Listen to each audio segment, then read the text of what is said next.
কিয়ামতের ময়দানে রব্বুল আলামিন নামাজীকে ডাক দিবে, নামাজি তুমি আসো, তুমি নামাজ পড়েছিলা কি জন্য? আল্লাহ পাক নামাজের ফজিলত, নামাজের মর্যাদা আল্লাহর বান্দাকে দেখাবে, এই নিয়ামত তুমি পাবা। নামাজিকে দেখানোর পরে নামাজি নামাজি নামাজিকে আল্লাহ বলবে, নামাজি তুমি কি জন্য নামাজ পড়ছিলা বলো? নামাজি ডাক দিবে, রব্বুল আলামিন তোমাকে খুশি করার জন্য আমি নামাজ পড়েছিলাম। আল্লাহ বলবেন, বান্দা তুমি মিথ্যা বলেছ, আমাকে খুশি করার জন্য তুমি নামাজ পড়ো নাই। তুমি নামাজ পড়েছ যাতে মানুষ তোমাকে নামাজি বলে, মানুষ যাতে তোমাকে মুসল্লি বলে, মানুষ যাতে তোমাকে বুজুর্গ মনে করে, সেই জন্য তুমি দুনিয়াতে নামাজ পড়েছিলা। ফাওয়াইলুল লিল মুসাল্লিন আল্লাযীনা হুম আন সালাতিহিম সাহুন।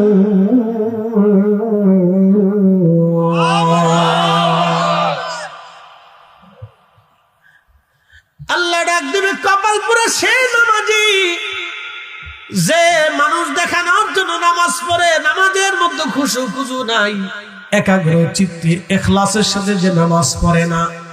এই জন্য আমরা নামাজের আগে বলা হয় কাতা সোজা করে দাঁড়ান, খেয়াল আপন আপন কালবের মধ্যে ডোবান, খেয়াল কালব আল্লাহর দিক, আল্লাহ হাজির নাজির, আল্লাহ দেখতেছেন আমাদের কালবের হাল, আমাদের অন্তরের হালত যিনি দেখেন, একসাথে বলেন তো তিনি কে?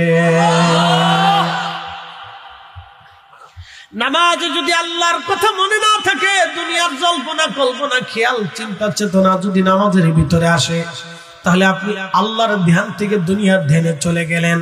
ধরেন নামাজে দাঁড়িয়ে গেছেন, আল্লাহু আকবার আলহামদুলিল্লাহি রাব্বিল আলামিন, আপনার তো সূরা ফাতিহার দিকে নজর থাকবে, কারণ আপনি রবের সামনে দাঁড়াইছেন, আপনি আসামি আর আপনার রব আল্লাহ হলেন মালিক।